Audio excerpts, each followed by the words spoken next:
Gilmore Arts Literary produced this anthology, Where the Mountains Speak.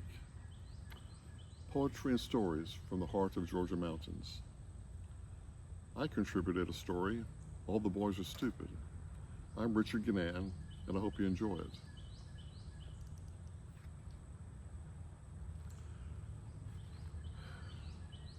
William Romines Tinshaw plods to town, his steps syncopated by the crunch of loose rock and splintered cement. Despite the mid-September humidity, all 5 buttons on his black vest are fastened. His black necktie is pulled tight, white shirt sleeves cuffed to the wrist. Refusing to leave even one behind, he carries on his shoulders each past year, or maybe the decades worrying over the shine on his black wingtips have caused his stooped posture. Ignoring the abandoned storefronts, he stops at a faded red brick building. Sagging gutters cling to the facade, and the downspouts are pitted from the BB gun fire of children who now teach their grandchildren to fish for trout. William pats the perspiration from his neck and enters. He doesn't turn on the lights. There is no electricity. The Postal Service decommissioned this office in 1973. 6 months later, 18-year-old William Romines Tinshaw declared himself the Forgotten Locations manager. Only 3 people have entered the musty building since: a Tennessee land speculator, a lost Baltimore motorcyclist, and D.D. Dotson, who still drops by after school on Thursdays to change dollars into quarters for an ice cream at the Walker County Wildlife and Welcome Center. There was one other boy from the high school showing off to his friends. At the time, still solid at 6 feet 4 inches, William sent the boy out with a bloody lip. Dee Dee first visited William to send her military pen pal, an airman stationed at Ellison Air Force Base, a letter, as assigned by Miss Clara Swan, the combined 3rd and 4th grade teacher at Slade Elementary School. Now a 6th grader at Walker County Middle School, Dee Dee comes by every Friday with the $1 her daddy gives her for a smile. A second $1 is earned from her mother for getting out from underfoot. Larry at the center would make change for Dee Dee like anyone else.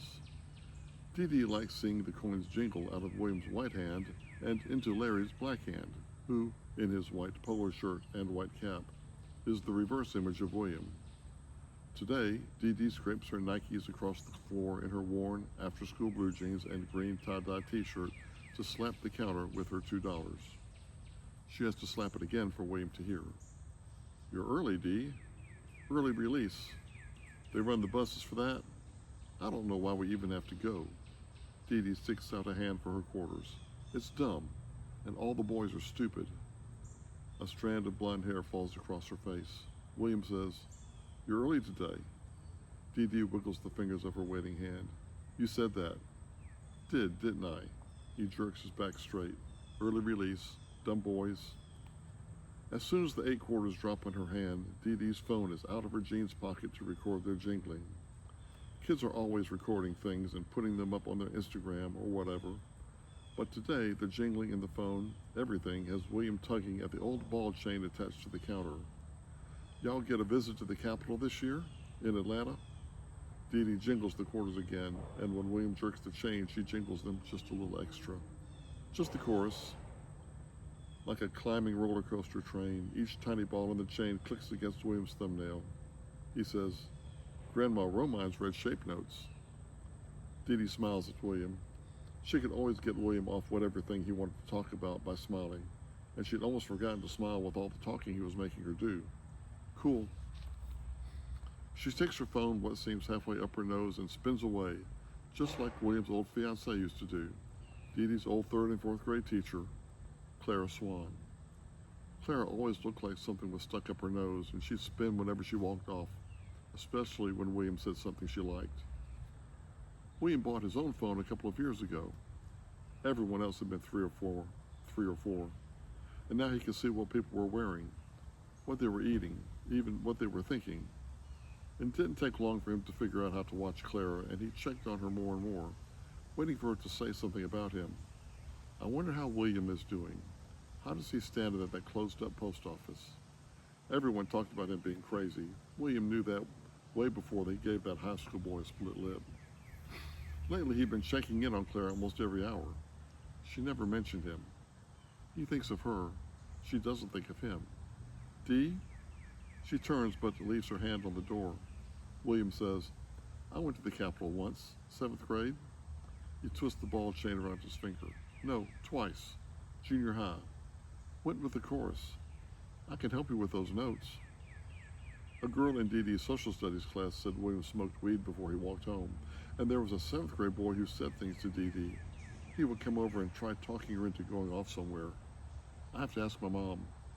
Your daddy too. William shakes the chain off his numb finger and reaches up to adjust the window shade. And you might tell your teacher, that Miss Swan. William's arms are long, and the sleeves of his shirt are pressed smooth, with wrinkles only around the elbows. Dee Dee said, that was 4th grade, but sometimes I go past the school. She walks out, her pink hair bow teasing like a fishing fly, luring to the surface a fantasy that the warm sunshine of reason drives out of William's mind. But today's thoughts left over from climbing the hill home, watching candy wrappers meander with the breeze, and the muddle of afternoon naps draw him out the door. Dee Dee's blonde hair is winking in the filtered sun near the walking trail to the Welcome Center. Stepping over sidewalk cracks that reach out like grim, unsparing fingers, William leans into his stride, becoming more stooped, tripping, catching himself. Dee Dee is on the center's long porch, watching 2 older boys chesting up at the side of the building. When a fight doesn't happen, she scrapes her Nikes inside. Sweat clinging desperately to the end of his toes, William climbs the center's porch steps after Dee Dee. His chest and thighs hadn't burned like this since he ran the 220 his sophomore year, and on his 3rd pull, he swings the door open. Dee Dee is watching a wildlife video by the souvenir raccoon claws, rubbing a quarter between her fingers, one bite taken from her chocolate ice cream cone. Feeling the stares of a mother and her sniffling boy through their thick glasses, William pulls out $1. Vanilla. Not heard over the cawing and growling of the video, he tries again. Vanilla. Larry dips up a scoop and hands the cone to William. The creamy white ice cream seems to float weightless in front of Larry's black arm, white shirt, and white cap. You need 3 more quarters, Mr. William. He doesn't need 3 more quarters. He needs Larry to let him go. He needs the sniffling to stop. But the mother jerks the boy's hand and the boy sniffs louder, his eyes bulging behind his thick glasses. Larry wiggles the fingers of his waiting hand. You okay, Mr. William? William digs in his pocket for 3 quarters, and out the window, Dee Dee's pink hair bow is rounding the corner. He hurries again, dropping his ice cream and nearly falling down the steps. Little boy sniffs so big he gags, and Larry runs around the counter. You need some help there, Mr. William. He does not need some help there. He needs Larry to go on back to his ice cream and souvenir raccoon claws. Dee! At the road, a car horn screams. William shoos at the driver, but another horn screams and he jumps, stumbling. He needs to catch his breath, but he pushes off to follow Dee Dee, trying to run. Later, one person who saw him struggling said he looked like a pigeon on crutches, sweaty nose sticking out and back, straight as stiff legs unable to keep up with his head so that every step brought him closer to falling flat in front of himself. Dee! Dee Dee's blonde hair is darkening to an auburn, and William looks for a passing cloud. Another car roars past, and he can barely hear his own voice. Wait! Dee Dee squats behind a white clapboard house to let a black and tan coonhound lick her fingers. The fresh white paint reflects the bright sunlight, and her skin darkens like she had spent a week at the beach. William is lucky not to break both his wrists falling to the ground trying to catch up. He slaps the dirt from his palms, calling, the coonhound howling with him. Clara! If anyone had asked, he would have claimed not to know why he called out Clara's name. Dee! His chest making him inside out, he rubs his eyes, blinking. He sees a girl with black skin and hair, like an old photograph negative.